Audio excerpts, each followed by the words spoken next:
Hi Year 11! So our lesson today is on resolving forces. Let's start with our kit quiz. So if you can put that onto your mini whiteboards, 1 to 5. Remember to put an answer for each of these, just like we would if we were in lessons. And you need to match up the definition with the correct key term.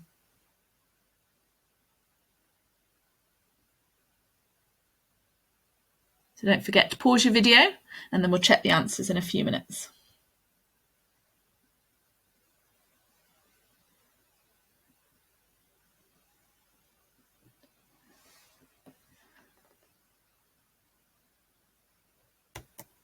Okay, so let's go through these answers then. So number 1, the point through which the weight of an object can be taken to act is the centre of mass.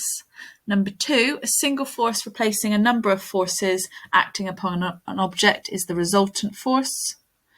Number 3, joule is the unit of work and energy, so that will be coming up in a future lesson tomorrow. Number 4, Hooke's law is F equals KE, and we'll be practicing that on Thursday and Friday. Number 5, an object returns to its original length after being stretched. That's elastic deformation, so where you've got an object that has not gone past its limit of proportionality. And again, we'll be learning about that on Thursday and Friday this week. So marks out of 5 then. Well done if you have 5 out of 5. And let's start our lesson. So today our lesson is on resultant forces. And our learning objectives, I'm not going to read all of these out, but I'll just start with the first couple. So be able to calculate the resultant of two forces acting in a straight line. So what we're doing here is we're combining multiple forces and creating a sum or a total. And then for higher tier, we're going to look at how you resolve one singular force into two component forces. So we'll look at that process together. So here we have a picture of some people playing tug of war, and you can see that they're acting in an opposite direction. And we need to think, is the rope moving? Is it moving towards the people on the left or the people on the right? Are the forces balanced? And if so, then there won't be any movement. But if the force is greater on one of the sides, then the force will start to move in that direction, okay? And it will start to accelerate as well. And obviously acceleration means to increase speed. So the resultant force is the sum of all of the forces acting on the object. We need to look at all of the forces on both sides of this tug of war to then decide what would happen. So if, for example, they were equal, then they would just remain stationary. But if one of the forces on one of the sides was greater, then they would start to move in that direction and accelerate in that direction. Okay, so the change in an object's motion is caused by the resultant force, and if the forces acting on the object are unbalanced, it means that a resultant force is acting on that object. So we'll start to look at that now. So here we have examples where the two forces are acting in the same direction. So if you look at the green arrows now, we've got 2 newtons and 3 newtons. Remember when we see these arrows that the direction of the arrow tells us the direction that the force is acting in, and the size or the length of the arrow shows us the magnitude of that force. So the fact that the 3 Newton arrow is longer than the 2 Newton arrow tells us that one of the forces is bigger. And when they're acting in the same direction, we simply just add them together. So 2 plus 3 equals 5, and you've got a resultant force, so a total or a sum force of 5 newtons. So what you're doing is you're adding them together, and therefore we've got a total resultant force of 5 newtons, and that is moving whatever that object is to the right because we're following the direction of the arrow. So we've got 5 newtons, the object, and if we knew the name of the object, then we'd say it. So for example, if it was a car, the car is moving to the right, and we could then say as well, because it's moving and there's a change in its speed, it's accelerating. So that's the first example when they're in the same direction. Here then we have examples when they're in opposite directions, and now we find the difference. So we can see we've got a force acting to the left of 3 newtons and a bigger force acting towards the right of 5 newtons. So we simply do here 5 minus 3, and we see that the resultant force first of all is 2, and because it is 2 left over, we'll then say that the force will act towards the right. So the object will move towards the right because it moves in the direction of the resultant force. Okay, so because 5 is greater than 3, the object is going to move to the right. It will accelerate. And the only time it does not move is when you have 0 newtons. So if, for example, these two arrows said 3 and 3, well, 3 minus 3 would be 0. Our object would not move. Okay, but we've got 5 minus 3, so 2 newtons remaining. The 2 newtons, that's our resultant force. It's the sum, and it's what's left over. And it will cause the object to move towards the right because it goes in the direction of the resultant force, and it will start to accelerate. So we had 2 different examples there. So when they were moving in the same direction, this one here, so 2 plus 3 equals 5. And then this example where they're acting in opposite directions. So we did 5 minus 3 equals 2. And the object will move in the direction of the resultant force. So in this case, to the right, and it will start to accelerate. So time for you to have a practice now in your exercise books. So for each one, so A, B, C, D, E, F, you need to decide, are the forces acting in the same direction? And it might be worth writing that. So for A, B, C, are they acting in the same direction or are they acting in opposite directions? Because you know, if all the arrows are pointing in the same direction, you add them up.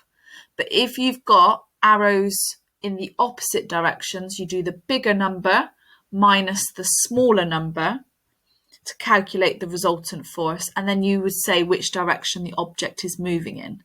So we do need to say for every single box the number and also the direction that it will move in. So to the left, to the right, up and down, which direction, you have to tell me which direction it will move in. So pause the video for about 6 minutes and then come back and check your answers.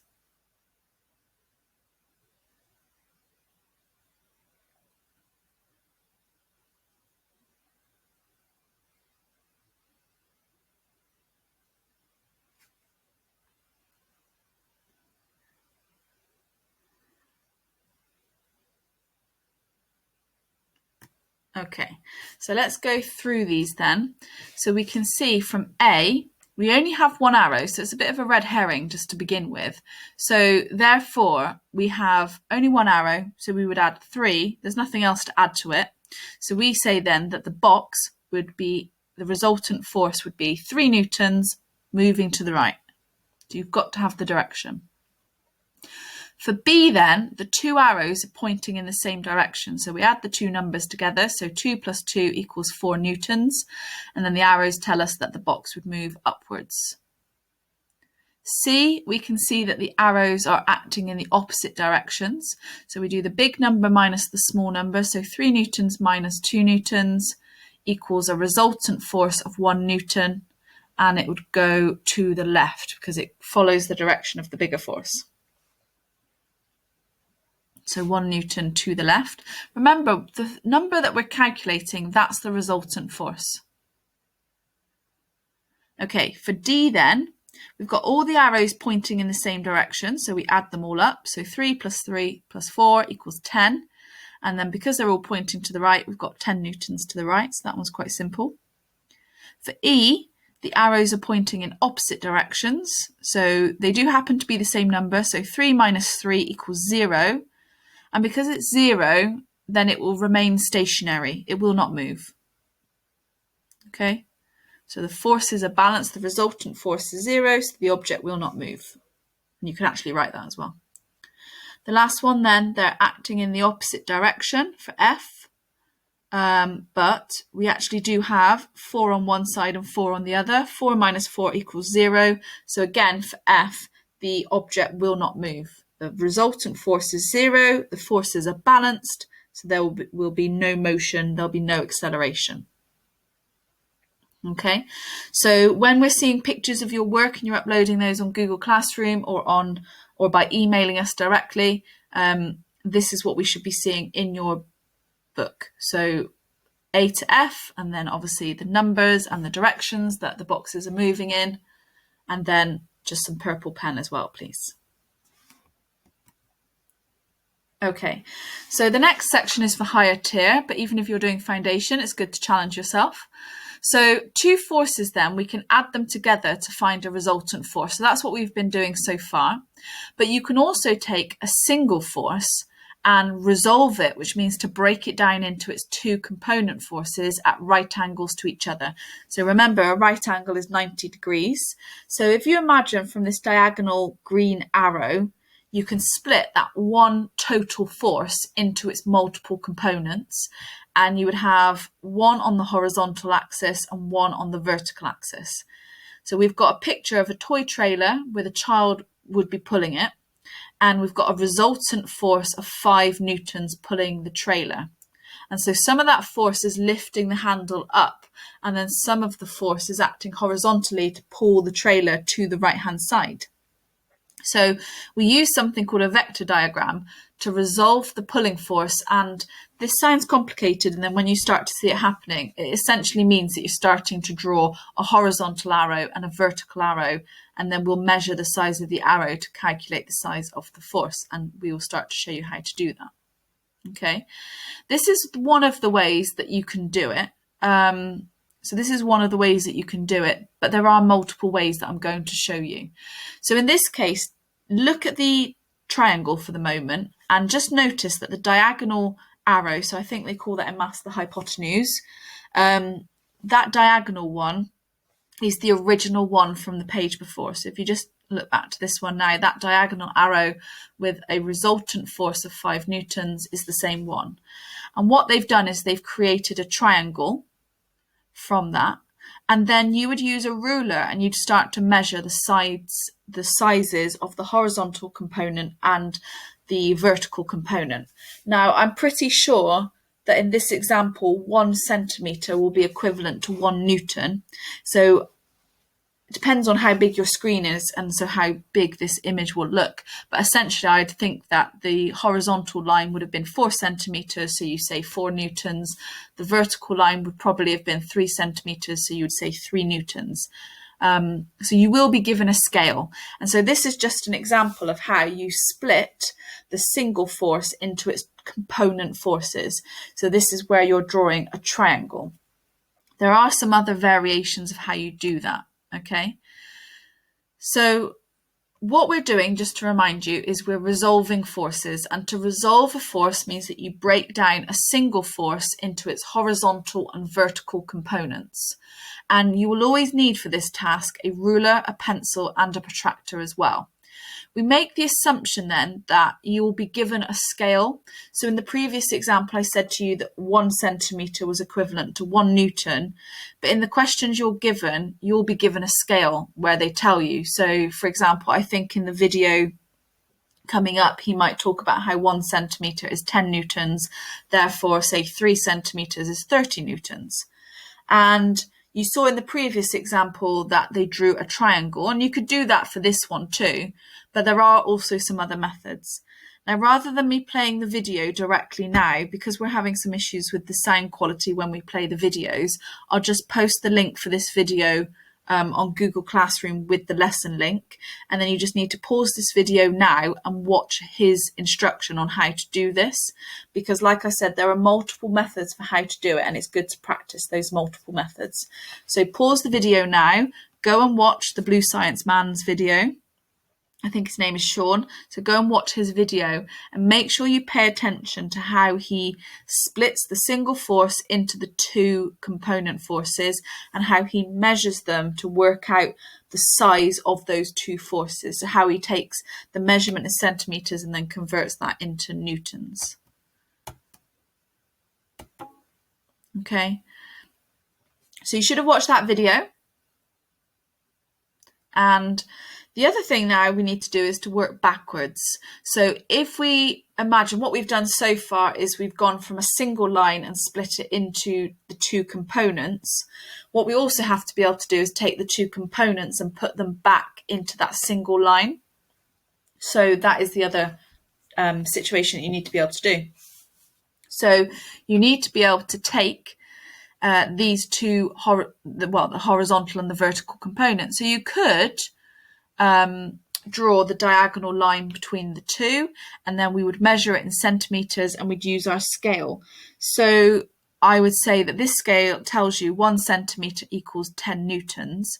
Well, if you drew a diagonal line between the two, and then you measured it, say for example it was 8 centimetres, then you would know 8 centimetres would be 80 newtons. Okay, and what we're doing by drawing that single force again is we're adding the component forces together and we're getting the total force, the resultant force. Okay, the other way you can do it is like this.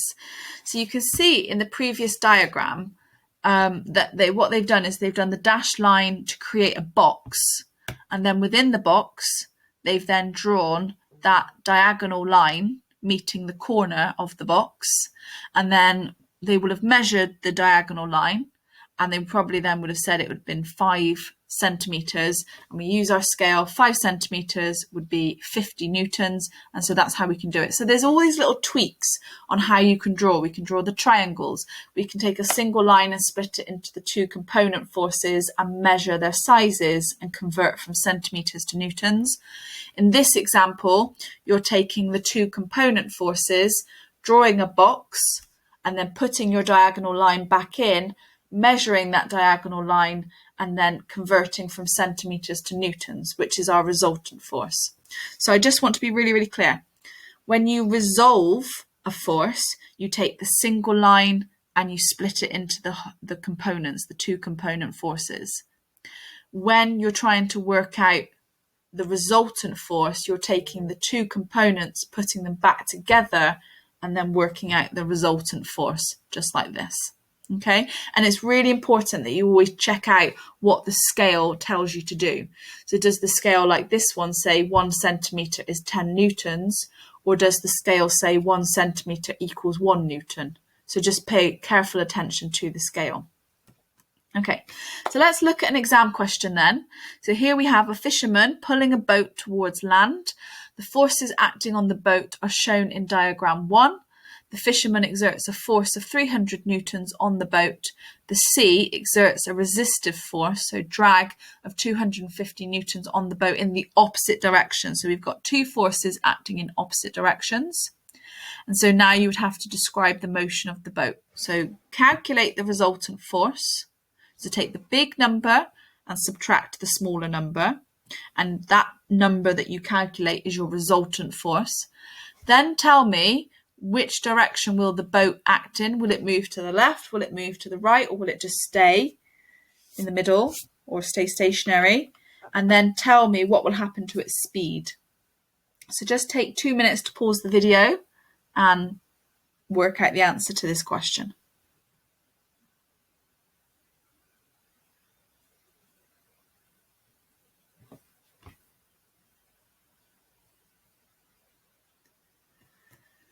Okay, so what we were looking for is, first of all, to say that the boat would move to the right.